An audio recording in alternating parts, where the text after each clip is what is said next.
ছুটতে ছুটতে এসে মায়ের কাছে বসে মাটি থেকে মায়ের মাথাটা খুলে তুলে নিয়েছে। মা তুমি কাঁদছো কেন? ও মাধবী, আমার যে বড় কষ্ট হচ্ছে রে, আমি আর প্রাণে বাঁচবো না।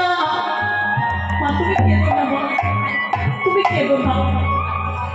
আমি এক্ষুনি ভগবানের কাছে যাব, আর ভগবানের চরণের তুলসীটা আমি তোমায় এনে দেব। ছোট্ট মাধবী ভগবানের চরণের তুলসী এনে যখনই মায়ের বদনে দিল, তুলসী খাওয়ার সাথে সাথে মায়ের মৃত্যু হয়ে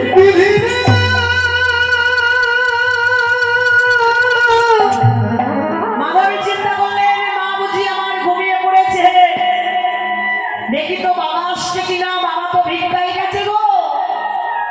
তাড়াতাড়ি করে পথের মধ্যে গিয়ে দেখে বাবা ভিক্ষারে ঝুলিটা নিয়ে আসছে। ও বাবা,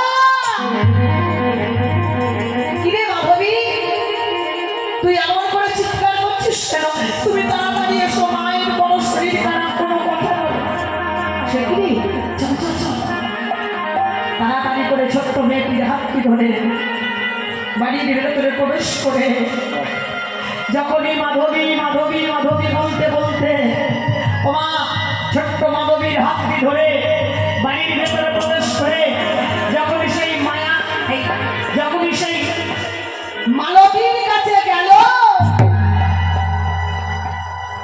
দেখলেন মালতী অচৈতন্য হয়ে মাটিতে পড়ে আছে। কি মালতী,